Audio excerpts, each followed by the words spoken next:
there, Mouseketeers. Welcome to the Disneyland Beat, where our toes tap to a Disneyland drum. And we always whistle while we work. Well, the Disney quarterly earnings report just came out, and we have the takeaways. Come on and join us. Like, subscribe, and stick around.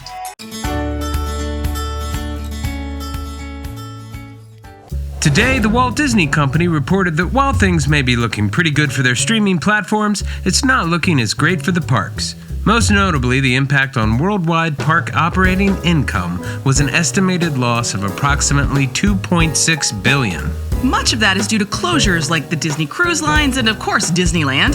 Chapek noted that he didn't expect Disneyland to open until after the second financial quarter, and that would be June 30th. So, it seems July is the earliest possible date that Disneyland could open beyond offering shopping and dining. We found it very noteworthy that every Disney park that was still open operated at a profit. So even at a reduced capacity, the parks are profitable. Up until the pandemic, Disney parks were going through a bit of a renaissance, enjoying almost a decade of expansion and refurbishment, bringing lots of new attractions and plussing the old ones. But it does seem that the era is coming to a close. Sadly, Disney has confirmed that they will be reducing its spending in the parks for the foreseeable future. And this probably isn't the greatest news for a Disneyland channel like us. We might not have as much to talk about, or for you as fans, but it's not in any way the end of the parks or anything like that, or the currently slated projects. This is probably not entirely the fault of the pandemic, but likely part of Disney's current business plan anyway, to reduce operational costs and to shift the focus to media creation and distribution, which might explain why Bob Iger so recently handed things over to Chapek, and also why an Imagineer like Joe Rohde might have so recently decided to retire. So what does this mean for the parks? Well, tighter operational budgets in the past have led to things like long periods of times without new attractions, so we won't be getting a new Galaxy's Edge anytime soon, or questionable ones like maybe Gummy Glen comes to mind. And refurbishments and repairs might not happen as often, and parades and events might not be as spectacular, and they might rely on projections and give us less fireworks. What will really be affected is the number of characters, parades, and shows we get to see while in the park. And considering that the pandemic has closed most of the shows at Disneyland, we think this will be the sector that will be affected the most and for the longest. Chapek did specifically reference some current projects that we can continue to look forward to. Avengers Campus looks ready to open when the park does, and Remy's Ratatouille Adventure also looks ready to open any day, and Guardians of the Galaxy Cosmic Rewind was mentioned.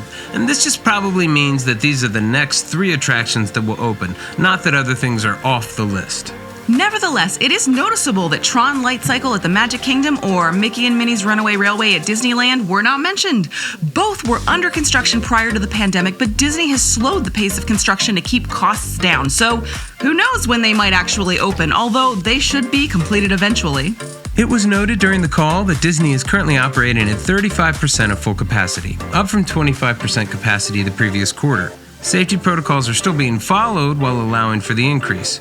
Walt Disney World guests have also been spending significantly more money per person, a pattern that Disney expects to continue and maybe increase as long as the pandemic and its restrictions do. When asked if Disney will be able to increase capacity in the parks, Bob Chapek said the capacity, and indeed how soon the parks open, will directly reflect how many Americans get the vaccine. He sees this as the gain factor.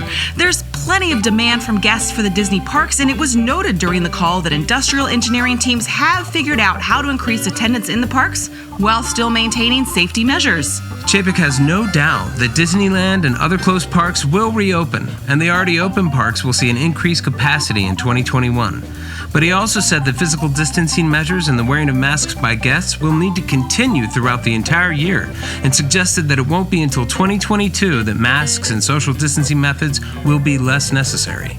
He also said that if everyone is able to receive the COVID-19 vaccination by the end of April 2021, as Dr. Anthony Fauci hopes, that would be a, quote, game changer. Well, Mouseketeers, we sure wish that we had better news to report as far as Disneyland is concerned, but it is good that the nation is reducing its number of COVID cases. And you have to remember, the percent of capital that Disney has spent on the parks has ebbed and flowed over the years, and the parks have still been amazing the whole time. And there are good things happening. It's wonderful that 1,400 cast members have been called back to Disneyland for the impending opening of DCA as a reserved and ticketed shopping, dining, and live entertainment experience.